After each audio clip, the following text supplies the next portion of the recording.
उस घास के तिनके से उनकी एक आंख फोड़ दी थी शुक्राचार्य की, वामन अवतार ने, यानी कि विष्णु जी ने।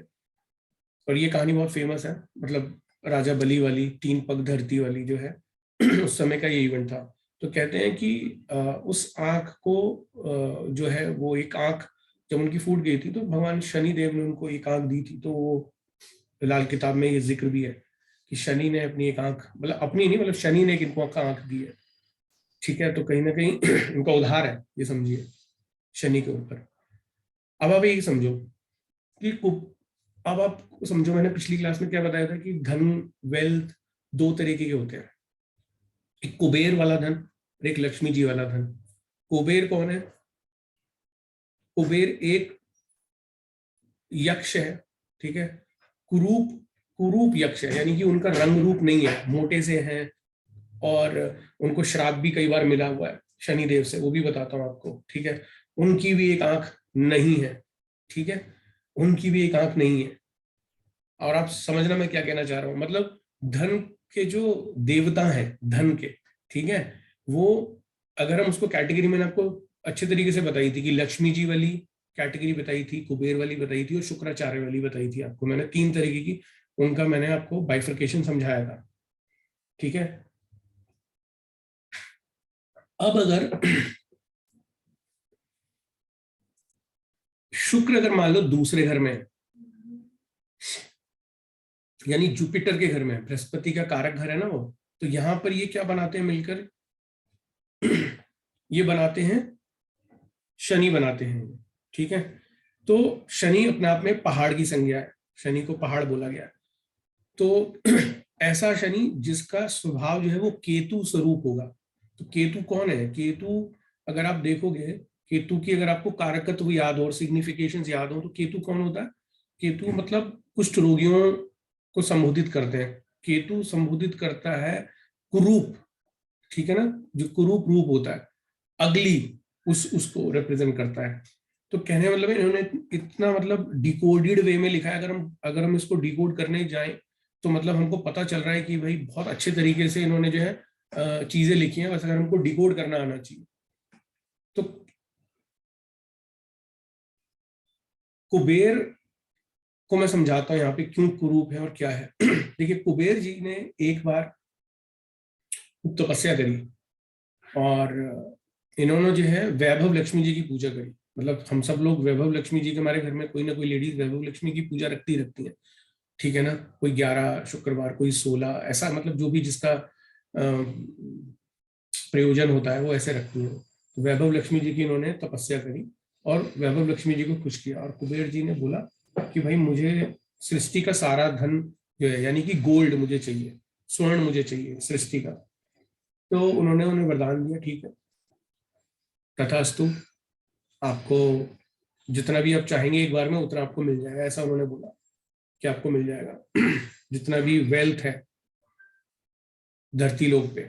तो अब कुबेर को आप देखोगे तो वास्तु में नॉर्थ की डायरेक्शन को रिप्रेजेंट करता है, वेल्थ, 10 दिक्पाल के रूप में भी जाना जाता है कुबेर को, ठीक है, यानी उसके वो संरक्षक है पर्टिकुलर दिशा के वो। तो ये प्रसन्न हो जाती हैं और इनको ये आशीर्वाद दे देती हैं वैभव लक्ष्मी जी। तो इनको घमंड आ जाता है, तो ये अपने पिता और माता के पास जाते हैं, स्टेप मदर जो इनकी हैं केकसी, और इनके जो फादर हैं विशर्वा, ये उनके उनके पास जाते हैं और वो बोलते हैं कि चलो यज्ञ करो, और ऐसे ऐसे इनको बोलते हैं। तो ये मना कर देते हैं कुबेर, ये बोलते हैं भाई मुझे यज्ञ वज्ञ की जरूरत नहीं है, मैं तो, मेरे पास तो अब, मेरे को तो काफी आशीर्वाद मिल गया, मेरे पास तो काफी स्वर्ण है, अब आप बोलो आपको क्या चाहिए। तो वो दोनों समझाते हैं, केकसी भी समझाती है कि स्टेप मदर, और इनके पिता भी समझाते हैं विशर्वा, मगर ये नहीं मानते और उनको बहुत घमंड आ जाता है और ये उनकी बेइज्जती करके वहां से चले जाते हैं, अपने माता पिता की बेइज्जती करके। तो ये भगवान कौन देख रहा है? ऑफकोर्स शनिदेव देख रहे हैं।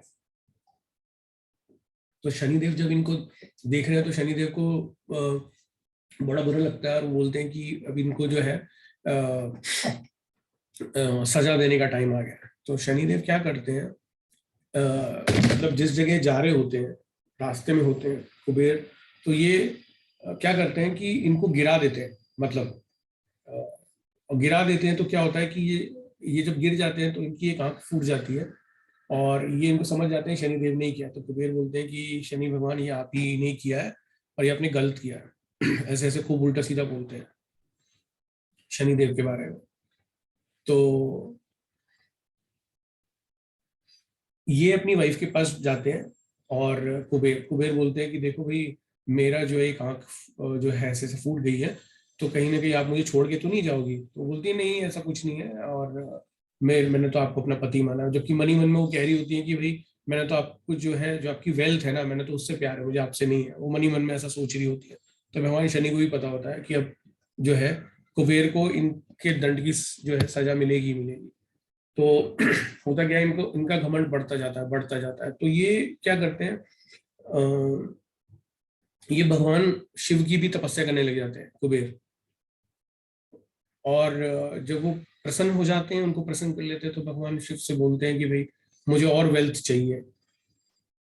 तो वो बोल शिव भगवान समझाते भी हैं कि भाई आप तो ऋषि हैं, ठीक है, आपको इसकी क्या जरूरत। वो बोलते हैं कि नहीं, फिर भी जो है मैंने आपको प्रसन्न किया है, तो आपका जो है बनता है रूल रूल के हिसाब से कि भैया आप मुझे ना स्वर्ण दीजिए। तो कहते हैं अच्छा ठीक है भाई, जब तुमने तपस्या की है, मेरा काम समझाना था, तुम नहीं समझ रहे हो, ठीक है। तो वो क्या करते हैं, एक कलश में ना उनको काफी माणिक रूप में दे देते हैं। और वो इस तरीके के माणिक होते हैं कि उनको जमीन में मतलब उनको उपजाया जा सकता था।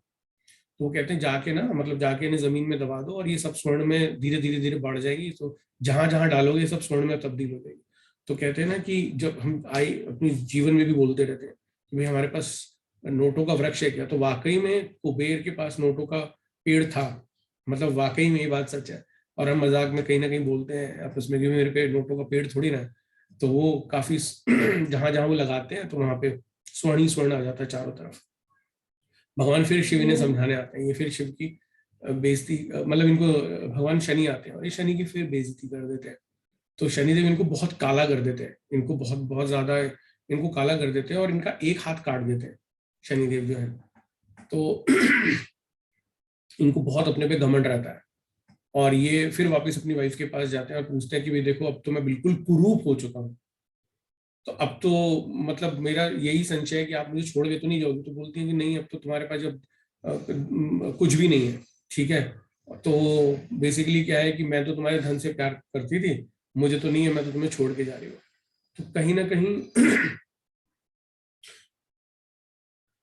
जब ये इनका एक हाथ काट देते हैं शनिदेव, उनको काला कर देते हैं, तो जितना भी जो धन इन्होंने, जो वेल्थ है उसका उन्होंने धरती पे उसको पैदा किया होता है, तो भगवान जो होता है शुक्राचार्य आ जाते हैं वहां पे। तो अब सोचो, देखो कितनी चीजें एक साथ है वहां। मतलब इन्होंने आशीर्वाद लिया लक्ष्मी जी से, लक्ष्मी जी से स्वर्ण भी ले लिया, ठीक है। अब समझो आपकी मोह माया, समझो दूसरे घर में क्यों बोलते हैं शुक्र को मोह माया बोलते हैं, मोह माया में फंसा हुआ, मोह माया में जकड़ा हुआ, ऐसा क्यों बोलते हैं। देखो उनके पास वेल्थ भी आ गई, फिर भी उनकी भूख शांत नहीं हुई, उन्होंने और तपस्या करी। तो शनिदेव भगवान शिव के पास गए, भगवान शिव ने भी कुछ और दे दिया। वही वेल्थ किसने ले ली, शुक्राचार्य ने आके ले ली। जब वो देखा उन्होंने धरती पे चारों तरफ स्वर्ण ही स्वर्ण है, तो वो सारे राक्षसों को लिया है और कुबेर को बोले कि ये धन तुम्हारा नहीं है, इनको आप राक्षसों के उत्थान के लिए लगाओ। वो मना कर देते हैं। तो शुक्राचार्य कहते हैं भी तुम्हारे पास तो कुछ भी नहीं है, तुम किससे लड़ोगे, मेरे पास तो पूरी आर्मी है राक्षसों की। तो ये सारा धन लेके चले आते हैं। तो ये बिल्कुल अब जो होता है, इनके पास कुछ बचता ही नहीं है, ना तो इनके पास रंग रूप है, ना काया है, और ना इनके पास वेल्थ है। तब ये फिर अपनी वाइफ के पास जब जाते हैं, तो वाइफ इनको जो है इनका बहिष्कार कर देती है, बोलती है कि भैया अब जो है मैं तुमको छोड़ के जा रही हूँ, क्योंकि अब तुम्हारे पास कुछ है ही नहीं। मेरा तो असली जो उद्देश्य था आपके पास आने का, ये था आपसे शादी करने का, आपके पास वेल्थ है। तो इनको अपनी गलती का एहसास होता है कुबेर को। तो कुबेर फिर फाइनली शनिदेव से माफी मांगते हैं, और ऐसे ऐसे फिर शनिदेव जो है इनको इनका रंग रूप वापस इनको लौटा देते हैं, ठीक है। तो इनको आंख भी वापस दे देते हैं, हाथ भी इनका वापस आ जाता है, तो पूरे ठीक हो जाते हैं। मगर कहने का मतलब ये है कि अ, इसको आप समझो, क्योंकि कुबेर हमेशा कैसे दिखाए गए हैं चित्रों में भी। और मतलब अगर अगर आप पढ़ेंगे तो कुबेर को जो है एक एक अगली कुरूप उसमें दर्शाया गया, ऐसा प्रतीकात्मक रूप में, ठीक है। देखा तो किसी ने भी नहीं है, मगर ऐसा बताया गया है। लक्ष्मी जी को काफी सुंदर बताया गया है। तो कहने का मतलब अगर आप देखोगे अपने लाइफ में आसपास देखोगे ना, जो मेरा ऑब्जर्वेशन है, आप देखना कि कुछ लोगों के पास ना कुबेर वाली संपत्ति होती है, जैसे कि आपको देखें कुछ प्रॉपर्टी डीलर्स, ठीक है, या कुछ ऐसे लोग होंगे जिनके पास बहुत बड़े बड़े बिजनेस होंगे और उनका उनका या तो एक हाथ नहीं होगा, ठीक है, या कोई कोई एक आंख में प्रॉब्लम होगी, ठीक है, आप देखना कभी नोटिस करना कि कुछ आपको ना कुबेर की संपत्ति वाले मिलेंगे, कुछ ऐसे बहुत आपको ऐसा रंग मिलेगा जिनका जो जो वर्ण होगा वो बहुत ही ज्यादा ब्लैक होगा, बहुत ही ज्यादा, उनका पैसे की कोई कमी नहीं होगी। ये सब जो है ना, ये जो धन है ये उनके पास कुबेर वाला है, जितना भी ये धन है सब कुबेर वाला धन है। मैं आपको एग्जाम्पल बता भी सकता हूँ कि अभी जैसे मतलब मैं एक दो नाम भी बताऊं तो ऐसे बहुत लोग हैं जिनके पास ऐसी अथाह संपत्ति थी, मतलब पॉलिटिशियन से बहुत कनेक्शन उन लोगों का, और उनको एक या तो एक हाथ नहीं था, कोई व्यापार कर रहा है किसी पर्टिकुलर कमोडिटी का तो वो भी शुक्र से रिलेटेड है, जैसे इत्र का, ठीक है, आप समझ रहे हो ना। तो आपको ऐसे बहुत लोग, आपको ऑब्जर्वेशन करना है कि हाँ किन के पास कुबेर वाली संपत्ति है, तो आपको मिलेंगे, आपको पता चलेगा हाँ कि इनके पास कुबेर वाली संपत्ति है, ठीक है। तो कहने का मतलब ये है कि शनिदेव ने इनको, चाहे शुक्राचार्य हो या कुबेर हो, इनको एक आंख भी दी, ठीक है, दोनों को ही। शुक्राचार्य को अलग तरीके से, क्योंकि उनको सीधा दंड मिला था विष्णु जी से, और इनको दंड मिला था कुबेर को खुद शनि से, तो शनि ने इनको वापस भी करी, ठीक है। तो कहीं ना कहीं आप जब लाल किताब पढ़ेंगे ना तो बहुत जगह आता है उसमें कि शुक्र के पास जो आंख है वो शनि की है। तो कहने का मतलब ये कि शुक्र सेकंड हाउस का जो होता है वो बेसिकली इंटरेस्टिंग है, मतलब बोलते हैं कि भाई मोह माया में फंसा हुआ इंसान बोलते हैं। अब शुक्र को हम डिकोड कर रहे हैं तो जैसे मैंने बोला कि मोह माया में फंसा हुआ कुबेर की जैसा, दूसरा घर बृहस्पति का घर है, धर्म स्थान है। अब शुक्र खुद तो है पैसा, और बृहस्पति क्या है, धर्म। अब धर्म के घर में शुक्र, यानी बात चल रही है मोह माया की, शुक्र है कैरेक्टर, है ना, और सेकंड हाउस है ससुराल, ठीक है। शुक्र खुद राहु केतु से मिलकर बना होता है, मसनूई जो प्लैनेट का हम कॉन्सेप्ट जब भी हम थोड़ा बहुत कभी कभी डिस्कशन करते हैं तो शुक्र राहु केतु से मिलकर बना है। राहु है ससुराल, केतु है मेल चाइल्ड, ठीक है। तो अगर शुक्र को सेकंड हाउस में डिकोड करना हो तो आपको बृहस्पति के घर देखने बहुत जरूरी है, 5वां 9वां 11वां और 12वां। दूसरे घर में तो शुक्र मिल गया, तो अब हमको बाकी के घरों में देखना है कि बाकी के घर कैसे हैं, उनकी जड़ राशियों में। तो अगर वीनस सेकंड में, इसका मतलब मोह माया में वो इंसान फंसा हुआ है ऐसे, राइट? नहीं नहीं, ये उन्होंने एक संज्ञा दी है कि ओके।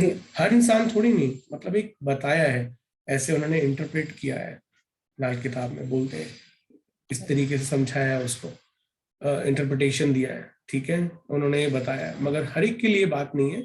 अगर हम क्या पढ़ रहे हैं कि अगर शुक्र दूसरे घर में पीड़ित है ना, तब हम ये संज्ञा को ज्यादा अप्लाई करेंगे, अगर वो पीड़ित है तो क्योंकि मोह माया में पीड़ित होगा तो अपने घर वालों का ध्यान में रखेगा, क्योंकि सेकंड हाउस कुटुंब है, सेकंड हाउस ससुराल भी है, ठीक है। तो कहीं ना कहीं शुक्र में क्यों हम बोल रहे हैं मोह माया, क्योंकि वहां पे राहु का अंश है। शुक्र किससे मिलकर बनता है, राहु और केतु से, तो वहां पे राहु का ज्यादा डोमिनेंस है फिर सेकंड हाउस में, इसलिए मोह माया में जकड़ा हुआ है। अगर केतु का डोमिनेंस होगा तो हो सकता है वंश वृद्धि में दिक्कत हो, वंश वृद्धि हो ही ना, मतलब क्योंकि केतु क्या है, प्रोजिनी को रिप्रेजेंट करता है, इसलिए बैड निशानियों के रूप में हमने क्या लिखा है कि जब शुक्र दूसरे घर में होगा तो वंश वृद्धि में दिक्कत होती है, यानी प्रोजिनी नहीं है तो वंश वृद्धि में दिक्कत। इसलिए मतलब डिकोड करना थोड़ा सा ट्रिकी है, मगर आ जाएगा आपको धीरे धीरे धीरे, कोई मुश्किल वाली बात नहीं है।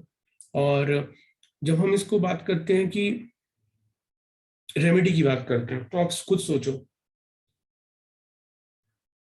हम जब बोल रहे हैं कि ये रिप्रेजेंट आंख को करता है और गाय को करता है शुक्र जो है, अब तक हमने यही पढ़ा इसकी आशियों के रूप में, और हमने इसका पेंडिंग कर्मा भी हम पढ़ रहे हैं माइथोलॉजिकल स्टोरी से। तो इसका मतलब ये है गाय की सेवा की जा सकती है, गाय को आलू खिलाए जा सकते हैं उसके ऊपर हल्दी लगा के, क्योंकि दूसरा घर में बृहस्पति है तो हल्दी हुआ, शुक्र है तो गाय हुआ, और आलू भी हुआ।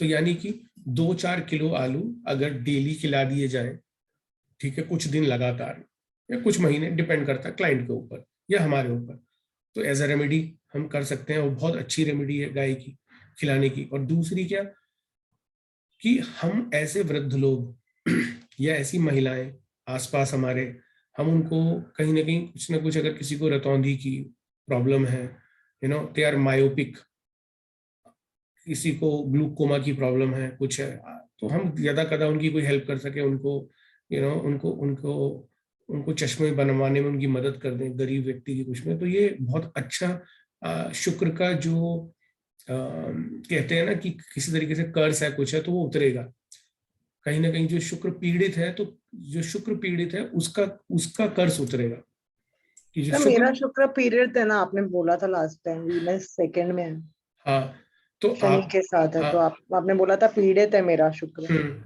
आप भी ये उपाय कर सकते हैं। वैसे भी तो आपने बहुत सारे, मैंने आपको करवा दिए, आपने कर भी लिए। हे मुझे तो, भगवान, मैं मैंने कितने बताऊं। सारे कर दिए जो आपने मेरे को लिख के लिखवाए हाँ। थे। तो मगर फिर भी मैं बता रहा हूँ आपको हाँ हाँ कि इस तरीके से चीजों को आप डिकोड करो। हमें कोई रॉकेट साइंस और कोई मैजिकल चीजें नहीं करनी है। सर, अगर हम कभी कभी वो स्टेज पे पहुंच जाते हैं कि मैं तो एक्चुअली बोर हो गई हूँ सारे रेमेडीज करके, मैं मुझे लगता है भगवान करना है करो, नहीं तो it's like okay I know now, I know I know I am very मुझे पता बोर्ड। है, आई नो। मेरे बोर। पास में है गाय मंदिर, मैं दोनों नहीं जाती हूँ क्योंकि हम so much done with it now, पता है आपको। अच्छा, ओके। मैं तो मतलब यही ऐसा बोलूँ। 500 मीटर पे है, अच्छा, अच्छा, ओके। तो भी मैं मैं नहीं समझ जाती सकता हूँ हूँ, अभी। मैं समझ मतलब सकता अभी हूँ। मेरा ये सैचुरेशन पॉइंट के ऊपर चला गया। ऊपर चला गया, आई नो ज्यादा हो गया। Correct, correct. ऐसे लग रहा है पीड़ित है तो इतना तो मैं कर चुकी हूँ, तो अभी भगवान को सुनना चाहिए, इसलिए मैं छोड़ देती नहीं, हूँ। ठीक है, यार, कभी ये कभी। गुड़ का मैंने सोचा था, आपने लास्ट टाइम बोला था हम्म, और तानिया जी ने शायद बोला था, हम्म। तो थर्सडे को गुड़ का मैंने सोचा है खिला दूंगी, तो इसी बहाने बृहस्पति का भी हो जाएगा ना, करेक्ट, करेक्ट, करेक्ट, और गाय करेक्ट, का भी हो जाएगा, तो दोनों का हो जाएगा मतलब। करेक्ट। अब देखो, यहाँ पर भी जो मैंने रेमेडी लिखी है वो वही है, कि आलू खिलाना, उस पे हल्दी लगा के माँ की सेवा करना, क्योंकि चंद्रमा दूसरे घर में एग्जॉल्टेड होता है ना, वृषभ राशि होती है दूसरे घर में, देखो आप। तो हम चंद्रमा की मदद भी ले रहे हैं। और कुबेर, कुबेर को मैं आपको बताता हूँ। कुबेर की काया ऐसी ठीक नहीं हुई थी, ये मैं आपको वहां पे बताना रह गया, कि कुबेर को जब इतने दंड दिया था शनिदेव ने, तो एक ये चीज थी कि भाई उनको ठीक कैसे किया जाए, क्योंकि उनकी एक आंख भी ले ली थी उन्होंने, उनका एक हाथ भी, और उनको बिल्कुल कुरूप कर दिया था। तो उनकी जो माँ के अच्छे कर्म थे ना, वो माँ ने कहा था कि अब मेरे अच्छे कर्म जो है मेरे पुत्र को दे दो और उसको क्षमा कर दो। तो कहने का मतलब ये है कि इसको ऐसे भी डिकोड कर सकते हैं कि माँ की सेवा से भी सेकंड हाउस को हम अच्छे कर सकते हैं और शुक्र को भी अच्छा कर सकते हैं। तो ये हम कहते हैं ना कि किसी किसी के अच्छे कर्म हमारे काम आ जाते हैं, तो वही वही बस हमको चाहिए, किसी के अच्छे पुण्य कर्म जो है हम के लिए रिक्वेस्ट करें कि भाई आपका कुछ आशीर्वाद मिल जाए। क्योंकि आशीर्वाद का कॉन्सेप्ट ना बड़ा नॉर्मल है, मगर इसको डीप समझोगे तो आशीर्वाद का मतलब लिटरली होता है कि गुरु दिल से खुश होके, माँ दिल से खुश होके, पिता दिल से खुश होके ना, कोई भी खुश होके मतलब आशीर्वाद दे दे कि यार इस जातक जातिका ने वाकई में सेवा की है, भगवान इसके मनोकामना पूरी करे। तो वो होता है असली आशीर्वाद। बस कहीं ना कहीं वही मिसिंग है लाइफ में, हम सबके, हम सबके। ठीक है। तो और दूसरे घर को अच्छा करने के लिए यहाँ पे थोड़ा केतु की सहायता लो, क्योंकि शुक्र किससे बना है, राहु और केतु से। तो किसी की बैक बाइटिंग नहीं करनी है, ये सब चीजें नहीं करनी है। तो क्योंकि शुक्र दूसरा घर बोलने का है ना, तो बोल के बस अच्छा ही बोलना है, किसी की बैक बाइटिंग नहीं करनी है। तो केतु का भी वहीं से रिजल्ट अच्छे लेते रहो, है ना। और दूसरे घर में बोलते हैं कि किसी भी मतलब ऐसे अपने जातक को अपने कैरेक्टर पे ध्यान रखना चाहिए। तो किसी से मतलब जो है ना, रिलेशनशिप डबल डबल नहीं चलानी चाहिए, बेसिकली है ना, पार्टनरशिप करनी चाहिए ऐसे इंसान से। और अगर पुत्र या मतलब संतान में दिक्कत आ रही है, तो बोलते हैं सोने की तार को जो है गर्म दूध में भिगोकर थोड़ा सा डिप करके मतलब उस दूध को पीना चाहिए। I don't know how genuine is this. मैंने मैंने कभी करके नहीं देखी, मुझे नहीं पता, क्योंकि ये थोड़ा महंगा है, सोने की तार ऐसी नहीं अरेंज हो जाएगी। तो ये थोड़ा मुश्किल है। हाँ, अगर हम कह सके पुरानी किसी के पास सोने की चेन पड़ी हुई है पुराने जमाने की, तो अगर वो गर्म दूध में डाल के वो पिया जाए। मगर मुझे नहीं पता कि सोने की उसके अंदर जो चेन है वो खराब ना हो जाए, मुझे ये भी डर है।